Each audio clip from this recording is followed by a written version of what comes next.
Hey, everybody, you are listening to Judging Meghan with your host, Meghan Judge. Okay, so I'm going to be real. If you're listening to this podcast and you're saying to yourself, Meghan, the last several podcasts you've done have really been, anti-government. I don't want to hear about this anymore. Why are you doing this? Most of your podcasts are about like trauma, mental health, loss, grief. Yes, that's true. But you also have to understand that to me, like I said in my last podcast, which was about women and International Women's Day, with Robin Finn basically being erased off Apple and Google, I will always do the podcast and come from an authentic place. Okay. I guess I was like on Instagram or TikTok or something, and I found my guest. And I was so intrigued by his story that I had to reach out to him and beg him to come on. What's happening with these layoffs, or sorry, not even layoffs, people just getting fired all over the government by DOJ. And the things that are going on are really scary to me and very upsetting. And so Ben, who is my guest today, was kind enough to come on. We've all been put here for a reason, and we all deserve acceptance. Judging Meghan with Meghan Judge. I'm a trauma survivor from a really young age, and I have been diagnosed with complex PTSD in the past few years. I've been surrounded by death and abuse much of my life. I've been dragged through the mud and have been to the point of not wanting to go on anymore. Through my interviews with other survivors, I've learned that there is a way out. From recovering to surviving and thriving, we all have the strength to come out the other side. You are listening to Judging Meghan. Sadly, he recently was illegally terminated from his position. And so I'm going to introduce him right now.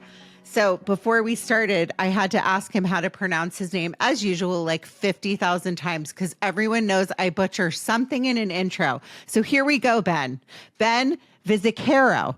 Did I say it right, Ben? Nailed it. Oh my God, I can't believe it. Is a wildlife biologist. He's a former he's always going to be a wildlife biologist is what he said, but he is a former wildlife biologist with the Los Padres National Forest. And he was actually illegally terminated in these layoffs that are going on. And I just am so honored to have you on to share your story. How are you today? Thanks, Meghan. I also was a little puzzled when I first got the invite, knowing the content of your show. But after thinking about it for 5 seconds, I realized this is a story of loss, not just what I lost in my career and my livelihood, but what all of us stand to lose in the policies of this administration. I wouldn't say that I'm anti-government or that your messaging is either. Really, it's Donald Trump and Elon Musk who are anti-government, and they want to take away the services that the government provides to all of us. But it's a big story. So before we start going into the story, I said to you before we started recording, this is, to me, a mental health situation. It's devastating. I've been actually fired in my life. I think many people have. And usually, to be honest with all of you, I was the worst bartender on the planet in my 20s, and I always got fired for cause. But it was so, and I have been laid off and gone through stuff like that. But it was always, I always knew there was a reason, or, what I was laid off in the past. And it's very, very difficult if there isn't a reason behind it. And it affects your mental health. It affects the way you feel about yourself. It affects your whole world, because especially for somebody like you, your job is part of who you are. You said even before we recorded, I will always be this. I will always be this. Right? Yeah. It hurts to read the letter that I got, which says, oh, pardon the dead air. I'm going to pull it up. I have it on my computer here. No, it's okay. You can pull that up. But I mean, I really did want to address, and we have to tell the story, by the way. We'll pull up the letter, but Ben was sadly part of all of these DOJ firings. And even like last night, we are hearing more about like the Department of Education. People are just terrified. Most people that go into government and do things like you do it because it's a passion. Many of these people are veterans. And to serve your country and you know, do what you did for love and to be devastated and have no reason behind it is everyone needs to be alarmed by this. So go ahead if you were able to pull that up. To back up to my childhood, when I say I always am a wildlife biologist, that truly goes back to when I was 5 years old. My grandmother, a botanist, took me to a local nature center where I had the chance to dissect owl pellets and learn about the adaptations that make owls such fascinating creatures. And with no exaggeration, you can ask my mom. When I was 5 years old, I was telling my kindergarten teachers that I wanted to be an ornithologist when I grew up. I learned that word pretty early. I learned how to say it before I learned how to spell it. But I was really grateful to have that vision, that passion that carried me through my education, as well as to have the privilege of having mentors in both my grandmother, a botanist who encouraged and really fanned the flames of that passion, as well as the many people that she could introduce me to, ornithologists, herpetologists, land managers. And so as I went off to college at Penn State, I studied wildlife science. I was able to stick around there and get a degree in a master's degree in ecology as well. After that, I got to spend a year doing environmental education in Philadelphia. And then I spent a few years living and working in Hawaii doing wildlife rehab, taking care of sick and injured native birds in, one of the most beautiful places in the world on the island of Kauai.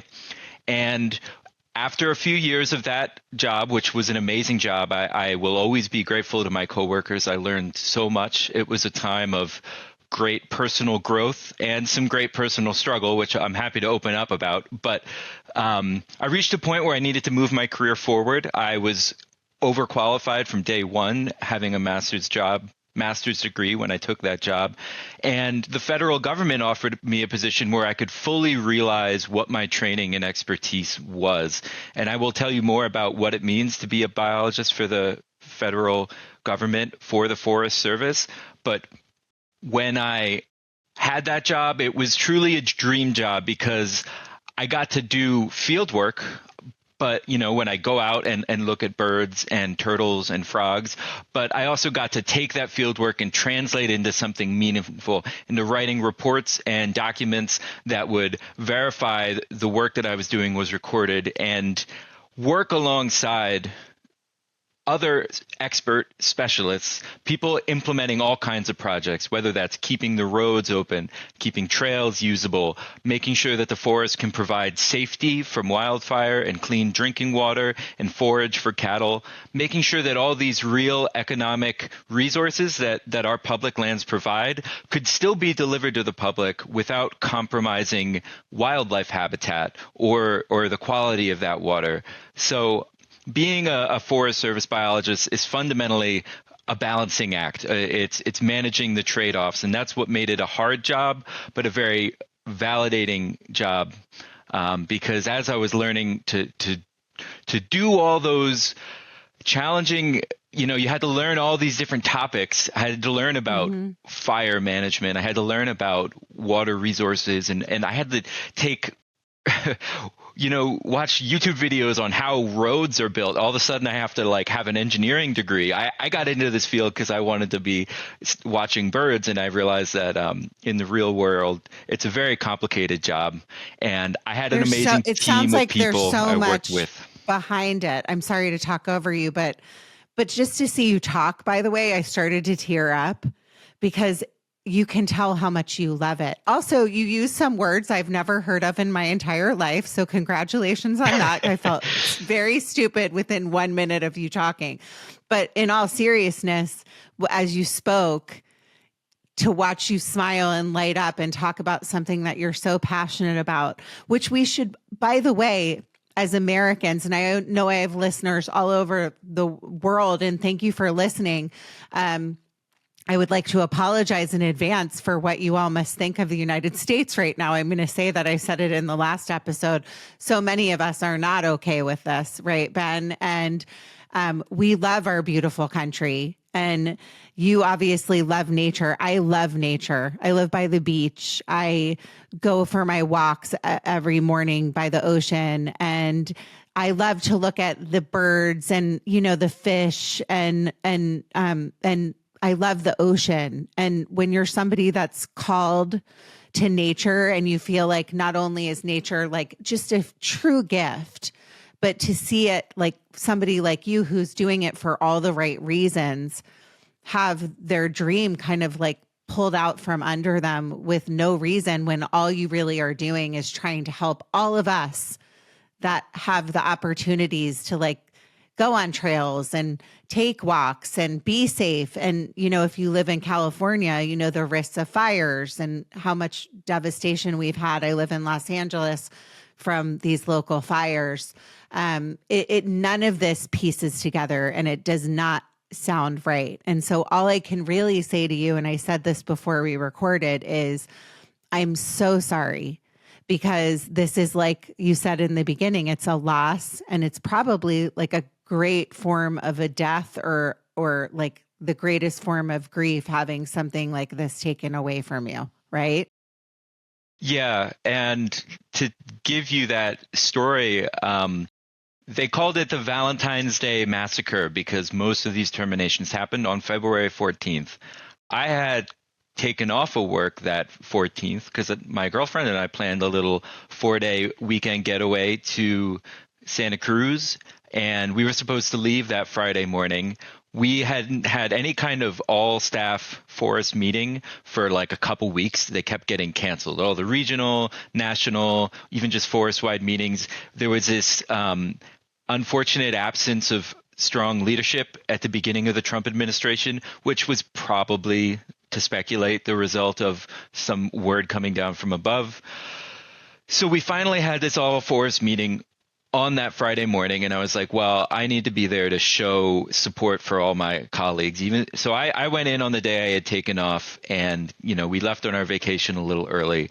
And that morning I found out, or maybe the afternoon before, that a couple of my colleagues had been fired, at least one recreation technician, and other rumors were swirling about all the different terminations happening across the country.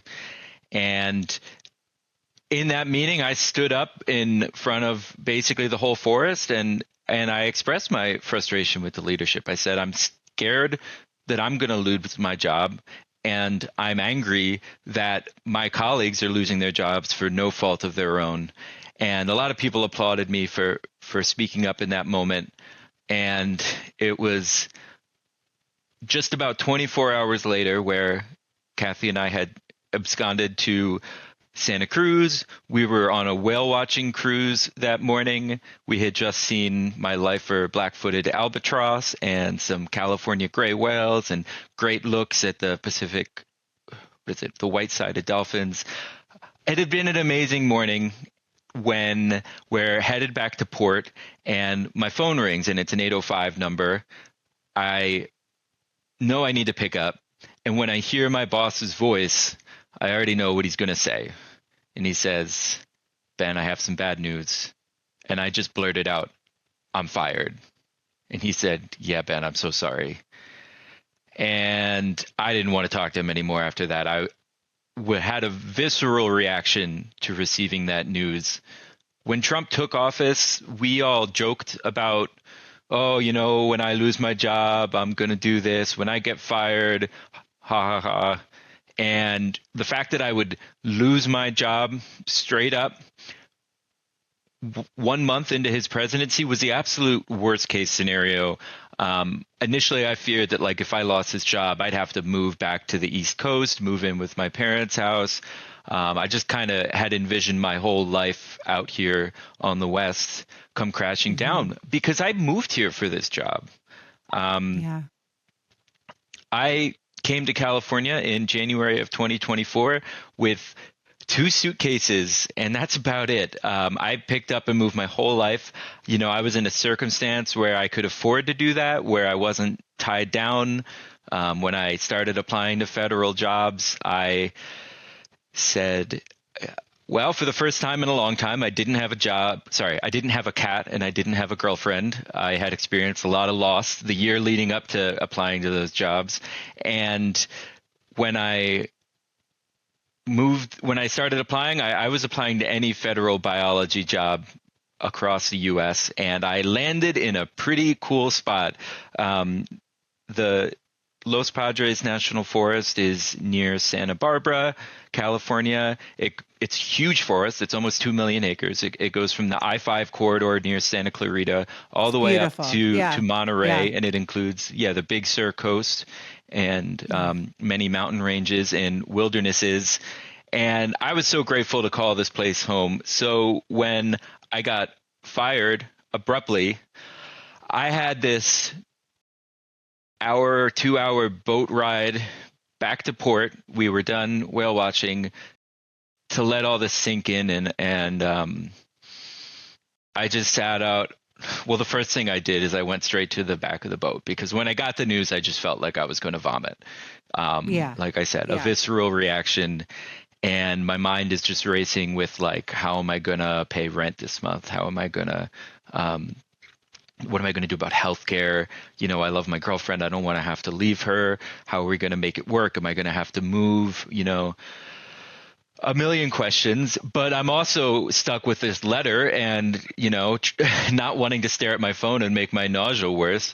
But the letter that my boss had forwarded to me from my email had this extremely insulting line that said, "The agency finds, based on your performance, that you have not demonstrated that your further employment at the agency would be in the public interest. For this reason, the agency informs you that the agency is removing you from your position of wildlife biologist with the agency and the Federal Civil Service effective immediately." So not only is this a poorly written form letter that says the word "the agency" like 6 times in 2 sentences, but it's insulting and it's wrong. Because you had never had any, like, that's the other thing. You had never had any kind of warning. Tell me about that. Like, there was never any kind of like poor performance. You didn't have anything like that in your background, correct? It was such a shock. I've never been fired for cause. I know that you and many of your listeners surely have been through that experience. Fired for cause. Yeah. But I'm a good boy and I'm not used to receiving that kind of criticism. And it's BS because I had actually gotten the largest paycheck of my life the day before I got fired. Because about 3 weeks earlier, I had received a promotion and a raise from GS9 to GS11. I don't need to go into the nuances of federal hiring, but I got a promotion because my performance was more than satisfactory. In November, just a couple months ago, I got a positive performance evaluation. I have that here. I can read it as well.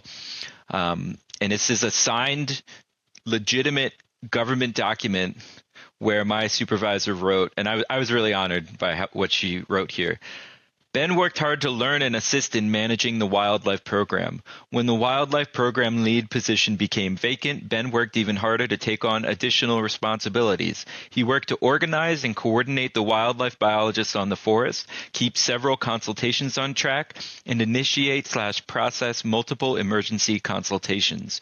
Over the year, he has invested time to learn the policies, apply that knowledge to requests, and provide guidance to leadership. He is receptive to feedback, driven to meet deadlines, and learns quickly. His hard work has been greatly appreciated, with an exclamation point on the end.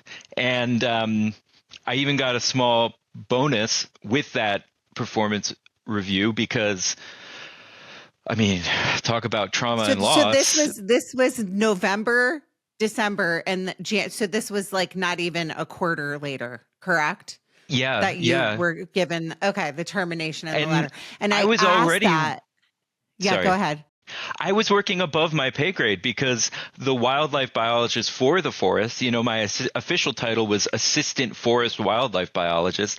But since April of 24, I was the assistant to no one. And that is because my predecessor, Patrick Leesky, He passed away suddenly in April. So our team had already been rocked by this sudden and traumatic loss, and it forced me to grow up so quickly to just take on all these additional responsibilities.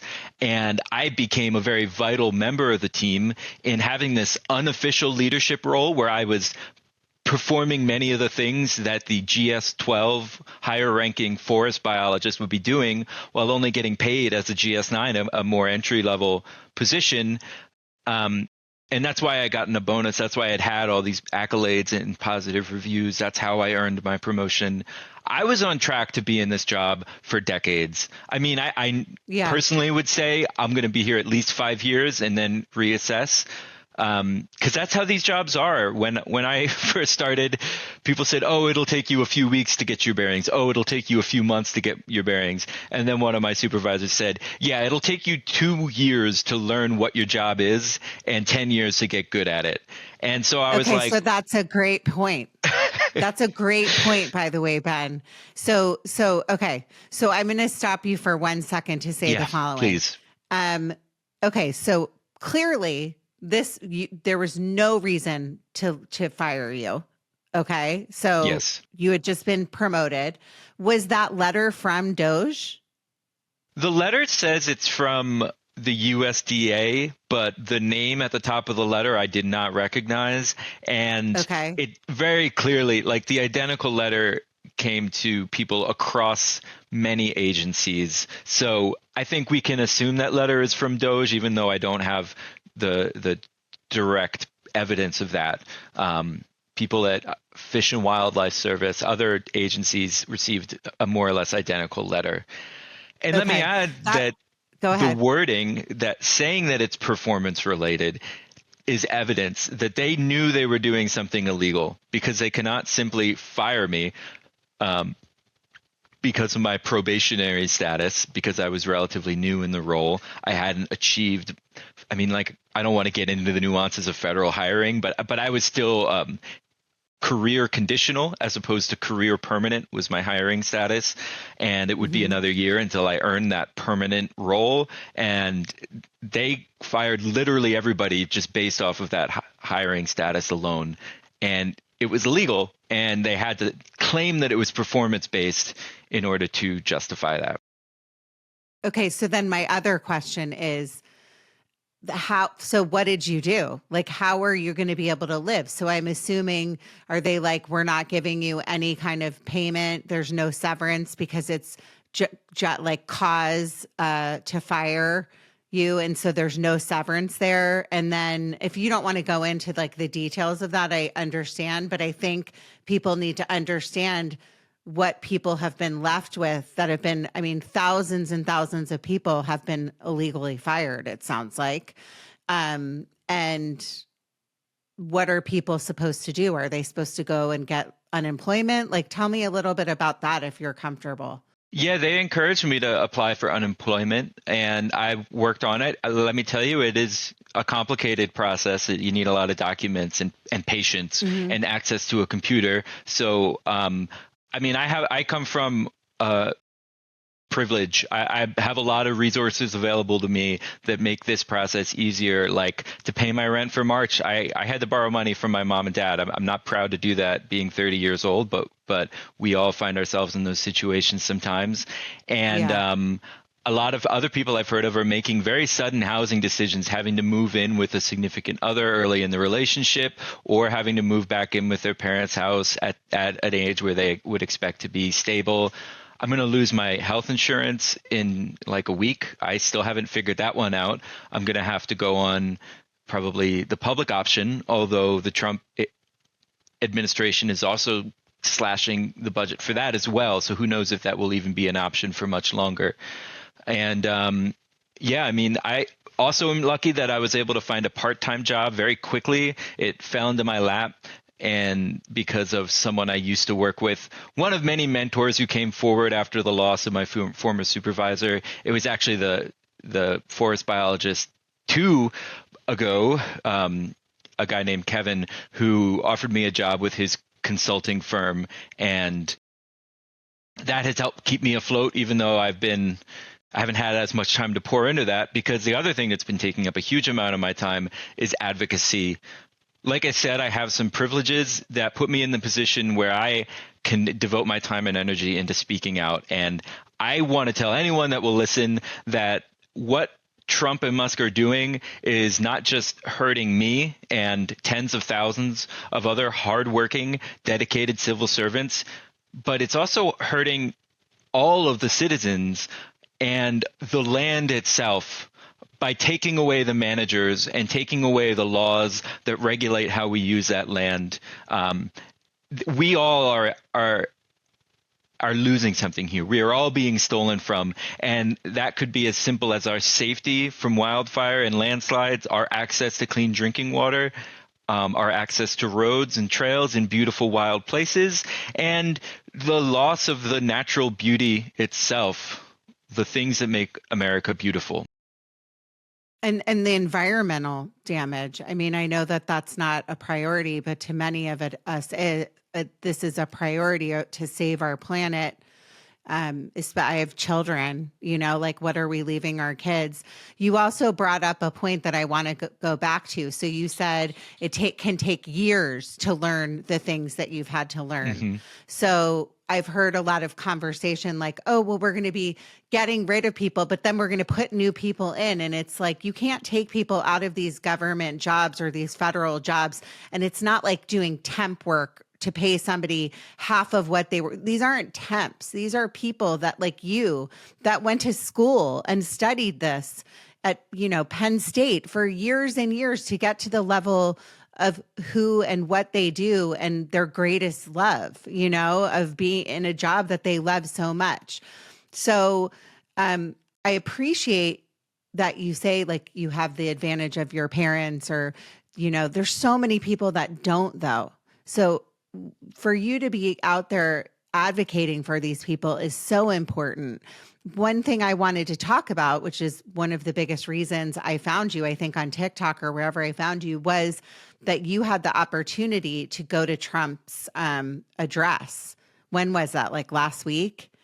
Am I correct on that? Okay. So tell my listeners about that. So I have been very vocal since the day I got terminated, and I did a number of interviews. I got featured in the San Luis Obispo Tribune and the LA Times, among others, and that caught the eye of some people with the union that represents me. That's another layer of privilege that I have being a Forest Service employee in California, is that we are all union represented by the National Federation of Federal Employees. So that means that the legal battle, while my friends and former coworkers, we're still friends, in Hawaii didn't have the fortune of union representation. They had to navigate the legal battle for their reinstatement and back pay themselves, or with pro bono lawyers, or even out of their own pocket. I could let the union handle the legal battle and, focus on advocacy and survival. The union called me saying, Panetta, Representative Jimmy Panetta from California's 19th district is looking to feature a federal worker by inviting them to the State of the Union address and giving them the opportunity to speak to the press to highlight what's being done, to highlight how DOJ's actions are harmful to the American people, to put a face to the name of the people getting fired. Once Panetta, I guess I'm assuming that they Googled me and saw the articles that I was featured in. They were like, wow, this guy's got a lot to say. So they brought me on. And I had 48 hours in Washington. It was a whirlwind of a trip. I felt a lot of pressure. At first, accepting the invitation, it was like, oh, I'm so honored. And then once I thought about it, it was like, oh, my God, I have to speak up on behalf of many people. Because like I already said, we had at least five, maybe six people on the Los Padres that lost their jobs. And a lot of them are just preoccupied with survival. But it's bigger than that. This is a systematic campaign to dismantle and defund public lands and the agencies that fund them. And I could speculate about why they're doing that. It seems pretty clear to me that they want to abolish any government agency that's regulating corporations so that the corporations can run free. They're claiming to do this for the sake of governmental efficiency, but to me that's a sham. This is about maximizing corporate profits. And so I also have to speak up for all my former coworkers who are doing the best they can in the Forest Service, triaging my workload, taking over half-finished projects that I had to email out to somebody on my last day. And they're scared to speak up because they're under surveillance. They're being told, watch what you say. Every single Zoom meeting is being transcribed and fed into an AI model. Anything you leave in writing in an email or a text message on your government phone is going to potentially be reviewed by some 19-year-old kid in Washington working for DOJ. So they're scared to speak out. There's been a clear pattern of harassment and bullying. It started with the buyout offer, and then, there were other sort of scary emails with deliberately vague wording talking about, we cannot guarantee the security of your job. I mean, there was little things too, like having to send. Ben, were you, sorry to interrupt you, were you part of that buyout offer, the original? I don't think you were, that original I got layer. offered it, but Oh, you did? I love my Okay. job. I said at the time, they're not going to get rid of me that easily. Unfortunately, they were able to get rid of me just a couple weeks later. Sorry for rambling. What is the, all that to say? No, all of this is important. What is the percentage of people that were cut? Do you know that percentage? I cannot give you a percentage off the top of my head. I'm sorry. I could maybe get back to you with that data. The Los Padres was almost lucky that we only lost 5, maybe 6 people, because other forests lost 20 or even 30. Okay, but this was also across the entire country. So it's like thousands of workers in different agencies. This is just your agency that we're talking about right now. But I brought up education. I've brought up all of the other agencies that have been just slashed. These are hundreds. I don't want to quote the number, but hundreds and thousands of people at this point. Do you know that number? I think we're approaching 30,000 total federal workers that have been terminated. Okay, and but at the end of it, 4,000 from the Forest Service. Okay. But I just want to add to that all federal workers are being bullied. The DOJ is finding ways, big and small, to make their jobs and their livelihoods harder, to make them want to quit or retire or change career. So I felt that weight on my shoulders, not just for the other people that have been terminated, but for the people that are left behind that are finding their job harder to complete because of what Musk and Trump are doing. And living in fear, by the way. And also, yes. I watched that address, so we're going to talk about that in a second. But it must have been really devastating to be invited and sitting in that audience and just hear the lies. Let's be real, okay?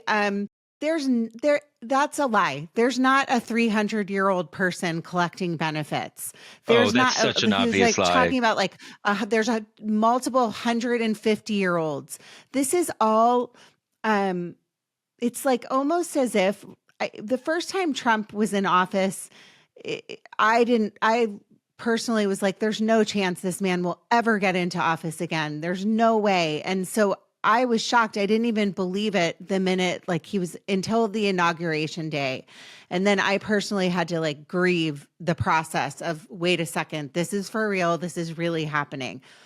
I know, and I talked about it the last episode, there's good people that voted for him. Maybe they were yeah, I am worried about inflation. I am worried about the price of groceries. But this has all backfired because it's every single day, there's so many lies that are being told. And I watched that address, and I'm going to tell you, I'm not trying to make light of it, but it was almost as if you ever watched Oprah, you're too young. and I'm not trying to but I'm a lot older than you. And I used to watch Oprah as a kid. I loved Oprah. And she used to do this favorite things episode where she would be like, and here's your favorite things. You want a car, and like all these things. I felt like that address was, here's this child with cancer. I'm going to hold him up for everybody to see, this boy. And there's all kinds of, people on the Democratic side holding up signs like, you lie, because he was lying. And then the next day, everyone's like, the Democrats are all horrible. They didn't stand up. They didn't cheer. Well, the reason why is because they cut childhood cancer funding for childhood cancer research. And so it was as if I felt like it was in Oprah's favorite things episode, but like, it was like, look at what I've done. Look at this shiny object. I'm going to distract you with these lies. I'm going to talk about the transgender mice, which is not true. It was just transgenic, which is, they were looking at ways. Transgenic is what it's, it's meaning that they were genetically modified. Yes.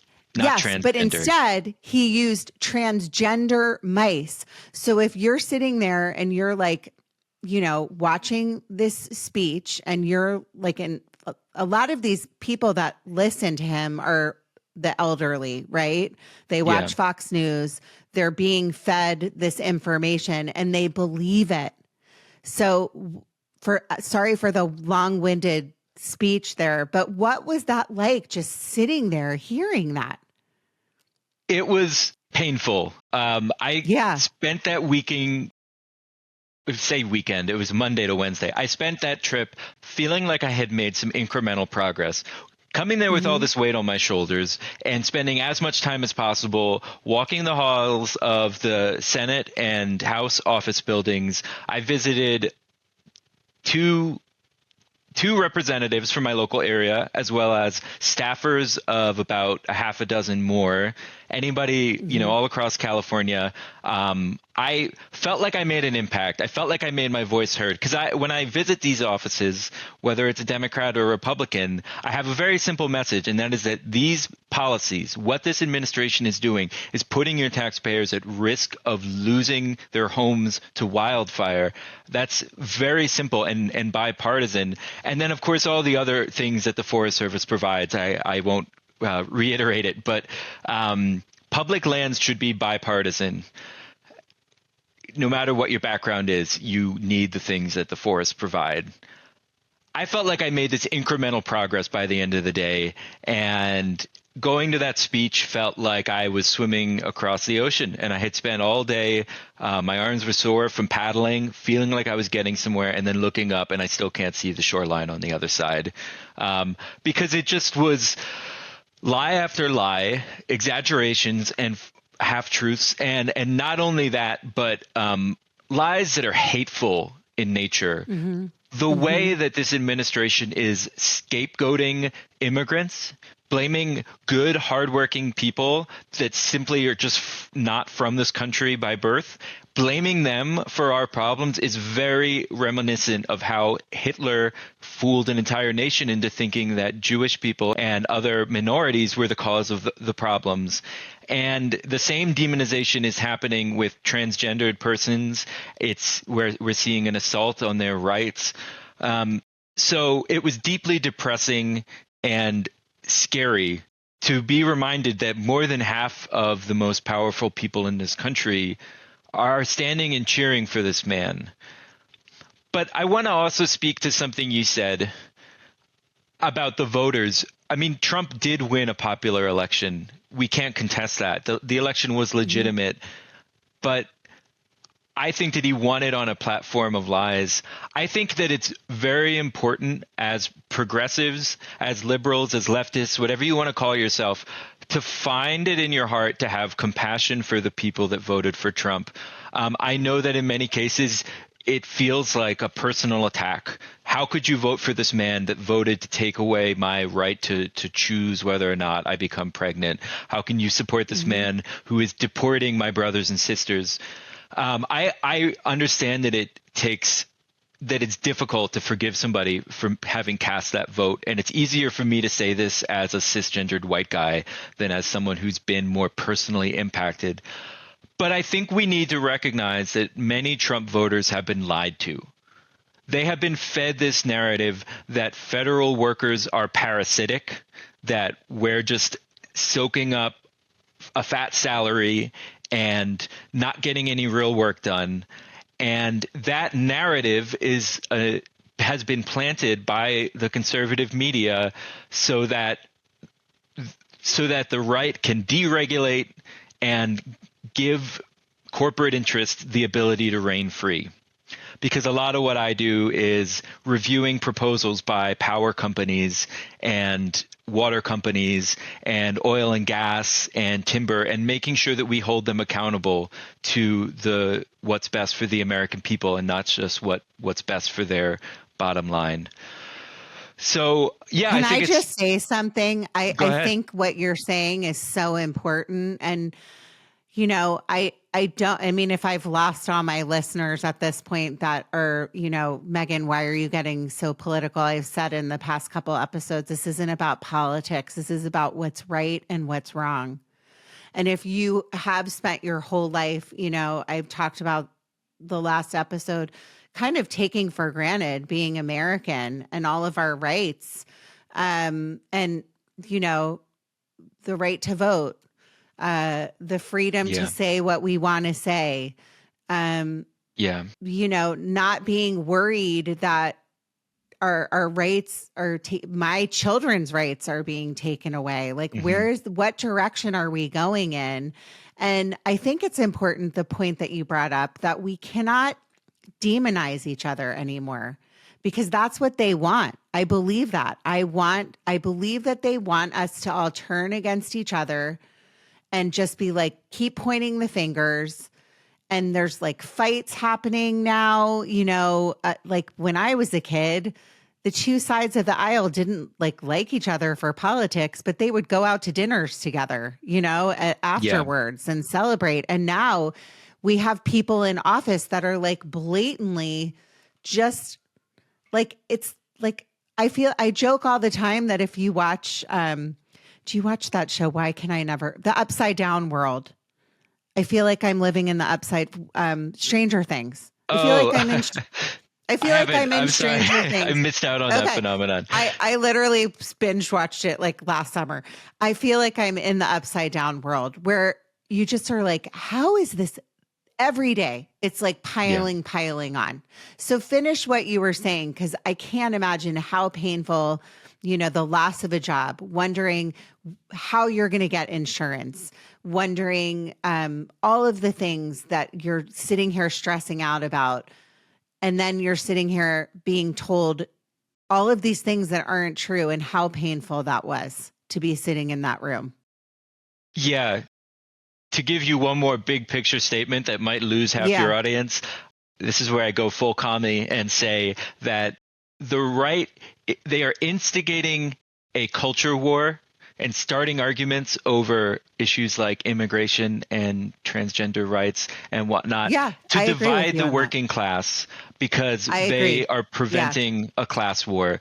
Anybody that works for a paycheck, anybody that has to spend their day doing a job, anybody has to worry about how we're going to pay rent, we all have a struggle in common, and we need to find it in our hearts to unite and stand up against these conservative lawmakers who are giving the corporations free reign of our government. The fact that the richest man in the world is now also one of the most powerful men in the world is terrifying.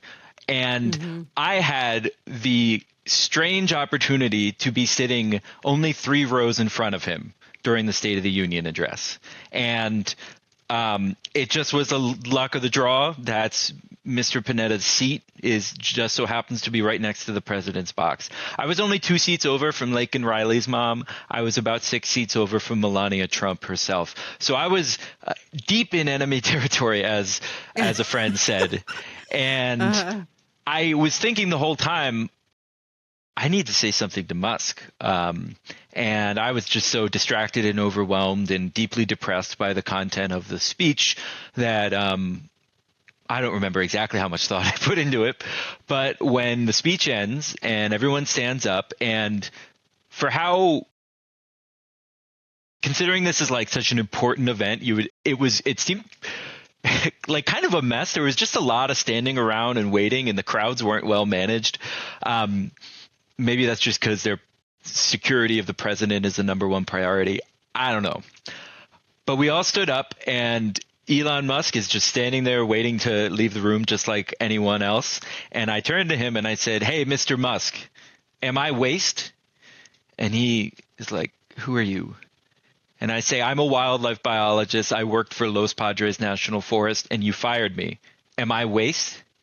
And he said, he rolled his eyes and said the line from the movie Office Space, where the company is downsizing and they hire the efficiency experts who come in and ask, "Tell me, what exactly is it that you do here?" And I'm like, okay, of course he's going to play it this way. I say that I work to protect communities like Monterey and the Big Sur coast from wildfire. I work to make sure that our public lands are accessible and usable to the American people. I love my job and I work hard to keep America beautiful because these places are international landmarks. And after some noise from the crowd, people jeering at me. Oh, people heard you? Because The people in the section, like I said, they were mostly, it was mostly a Republican area where I was seated. So you're brave, Ben. Good for you.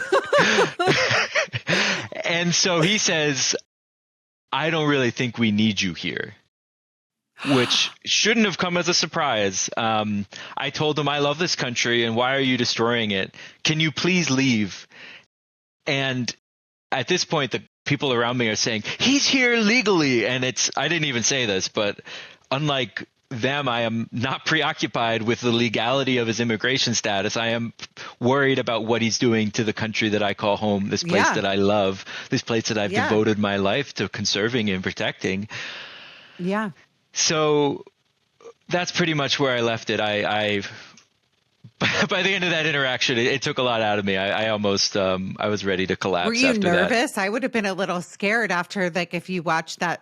Well, there was a lady that spoke up at a town hall. Did you see that? And the security guards came after her and, I made sure to be respectful. I think. Okay. I don't mean to preach or tell anybody how.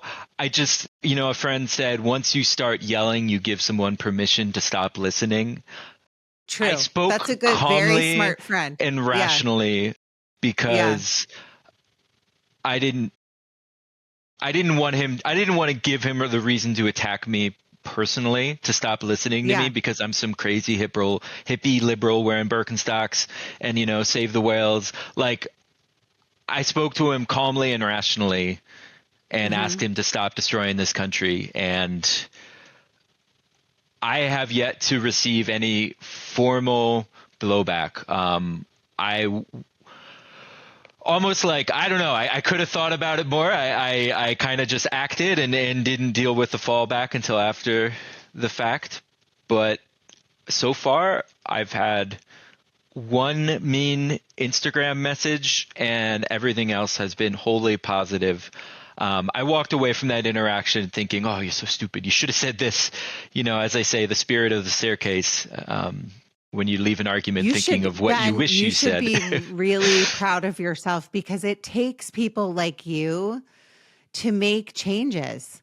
Like, he can pretend all day. I mean, I don't know, like, none of us know what goes on in Elon Musk's brain or any of their brains for that matter.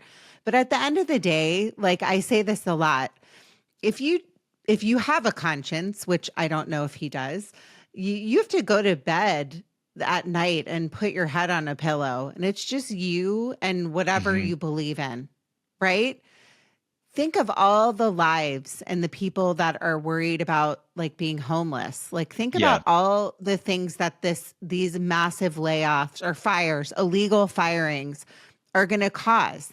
And so the people that are like, "I'm fine, I'm still shopping, I'm still, like, living my life," and I'm living in my big house and I'm this. Guess what? The stock market is crashing.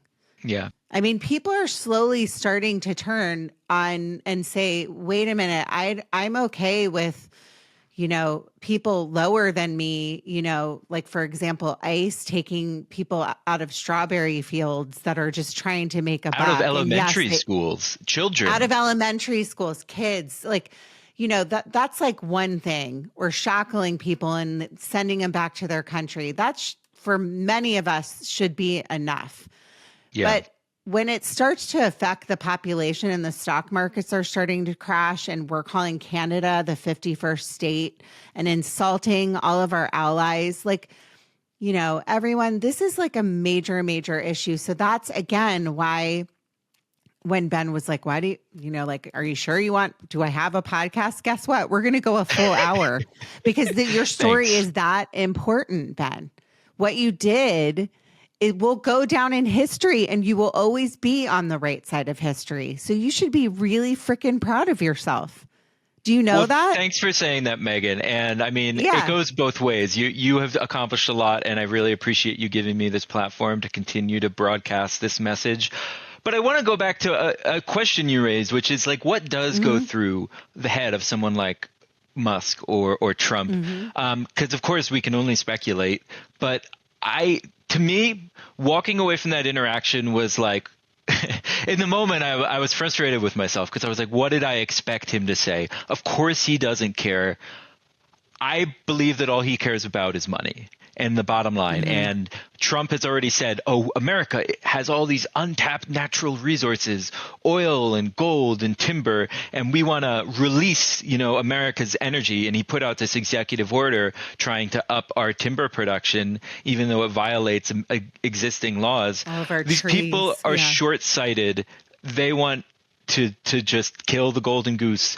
The Forest Service does not exist to protect these resources. The Forest Service is actually part of the Department of Agriculture and not part of the Department of Interior. We're in a separate department from the Fish and Wildlife Service and the National Park Service because to oversimplify it, I mean, way back in the days of Teddy Roosevelt, we were the tree farmers. Our agency was founded to provide America with 5 main things: timber, access to recreation, habitat for wildlife, clean drinking water, and forage for cattle. People always forget about livestock, but that's a big part of this too. And we are determined to provide those things to the public without sacrificing one for the other and in perpetuity. So their attempt to gut the Forest Service and, harass the employees that staff it and to roll back the regulations that limit what corporations can do is a short-sighted cash grab because we are trying to make sure that we can fulfill these objectives in perpetuity. My challenges, the ones that I worked with personally, making sure that we can build fuel breaks and protect communities from wildfire without compromising habitat for spotted owl. Making sure that we can build water pipelines to provide the city of Montecito with clean drinking water without destroying egg masses of the federally threatened California red-legged frog. Making sure that the Sespe oil field, which is an over 100 years old oil field, which is right next to the cradle of the California condor population. These two entities, a condor sanctuary and an oil field, have existed side by side for over 100 years because of the hard work of biologists such as myself that allow America's needs to be fulfilled. The idea that I'm against timber farming, that I'm against oil and gas, well, guess what? I still live in a house. I still drive cars. I'm not against these things. We're for sustainable use. And we want to make sure that we can have these resources now, but also have them 100 years from now. So I think all that Musk is concerned about is profit in the short term. But my question also is, where are they planning on going with their money if our entire country just like collapses? And that's what it feels like when I watch, the news or I read. It's like, tariffs with Canada, and then not tariffs and like, oh, don't worry, this is going to be hard. Yesterday it was, they were saying that our chances of going into a recession were at 20%. The day before that, they were at 10%. Today, when I woke up, it was at 40%. I mean, because the market can't take like all of this ups and all the ebbs and flows and the ups and downs. And I know that there's people that think, you know, there's reasons behind this, which are, you know, Trump's in bed with Russia, which you think what you will on that.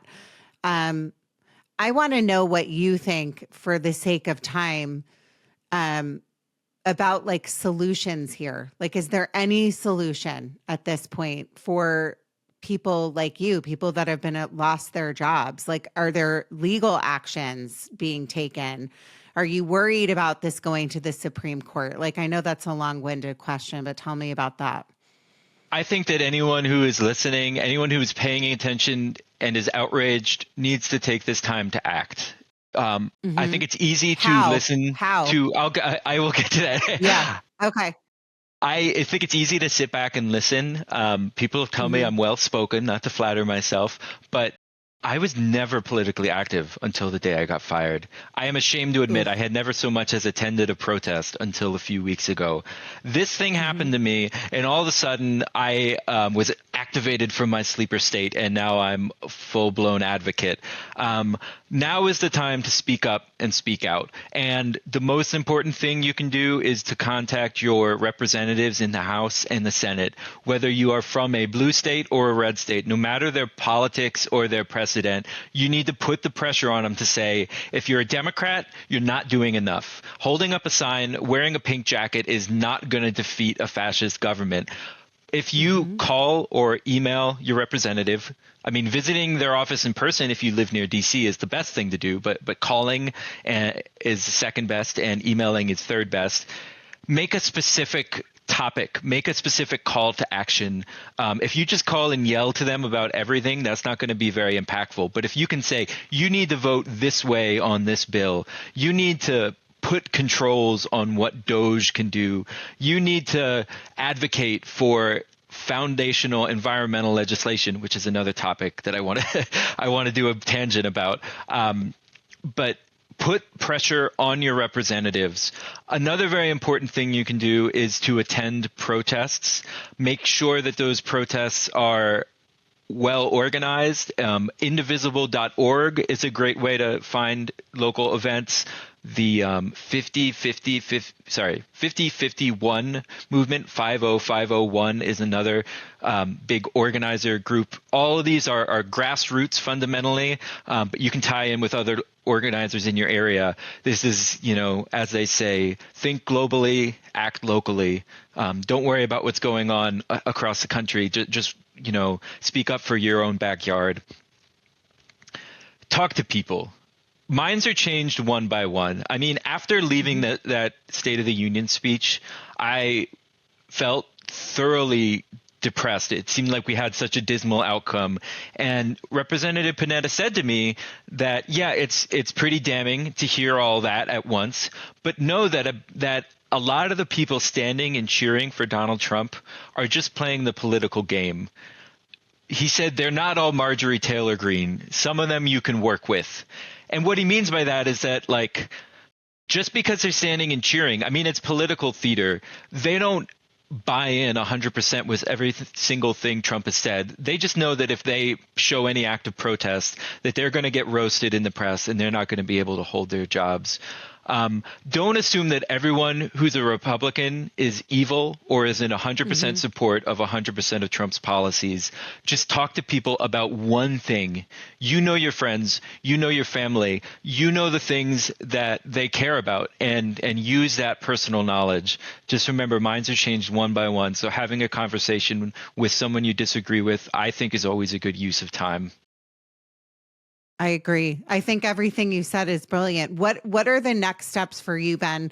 Is this like I think I asked this, but is everybody suing? What are the next steps? Is there a lawsuit, or is this caught up in the courts? I know you talked about in California being unionized. So the about NFFE, my union, is filing a national grievance. And I actually just got the news yesterday that the USDA announced it will reinstate all fired workers, although I'm hearing a lot of rumors swirling about how that's going to go down. Basically, a court, I'm not an expert. I haven't had time to dig into all this. Somebody in power, whether that's a court or something called the Merit Status Protection Board, determined that these firings were illegal and that we needed to be reinstated. It may only be temporary. I may get immediately put on administrative leave and not be allowed to work, but I hope that I'll at least get my back pay for the time that I was wrongfully terminated. And it's a step in the right direction. One other way, sorry, to go back to the previous question, writing a letter to the editor of a local paper is a great way to not just raise awareness locally, but that really grabs your congressperson's attention, because they have an intern or someone whose whole job is to just trawl through the media and see anytime their name is called out. So if you're able to call them out in the press, a lot of local papers are struggling and they are desperate for free content. When you give them a letter, they're happy to publish it as long as it's concise and well written. So that's another way if you want to make a difference. There's room for everybody in this movement. Like I tend to keep it pretty well spoken and refrain from personal attacks, but I think that the movement needs people who are loud and angry and not afraid to make enemies. The movement also needs people who are scared of a phone call but can sit down and type a well-crafted email. It doesn't matter what you're comfortable with.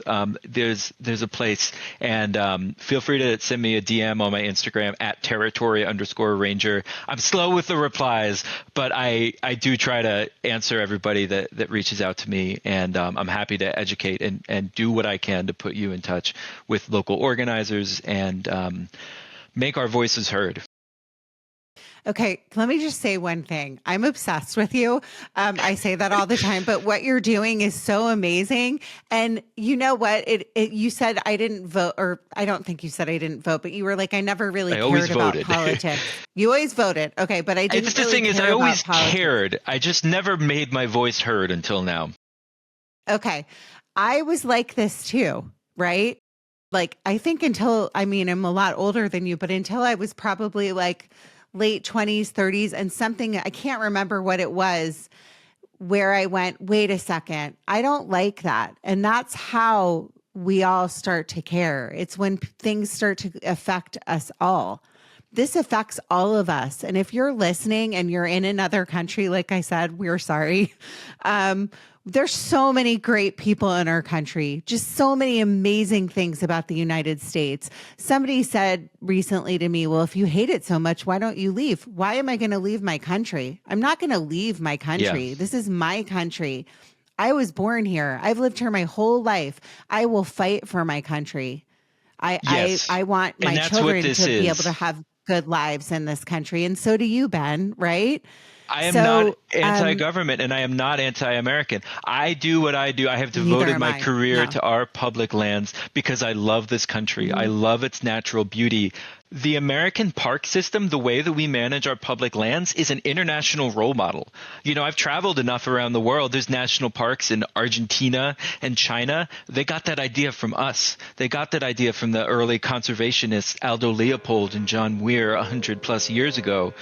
These are American innovations. And the fact that these people are claiming to make America great by defunding and destroying the people that are tasked with keeping America beautiful, it's an insult. It's a slap in the face. It is a lie that they have spread to their base. And I do not ever want to be accused of being anti-American because I love this country. It is the only home I've ever known. And we need to take it back. And I think also, as I close, because I am a mom, your mom and dad must be pretty freaking proud of you right now. Well, I do have a history. Yes, I love my parents. I think that I have the courage to speak up and speak out because they did a good job raising me. I am very grateful for the childhood that they provided. Ben, in closing, I'm so honored that you came on this podcast. We loved having you. Everyone, please use your voice. It's a gift. We're all so lucky to have this gift. You might be frazzled and annoyed by me that I'm doing these episodes, but I think this is really, really important. We only have one voice and we all need to use our voices right now. And in closing, thank you, Ben. You matter. Your story matters. Keep going. Judging Meghan with Meghan Judge.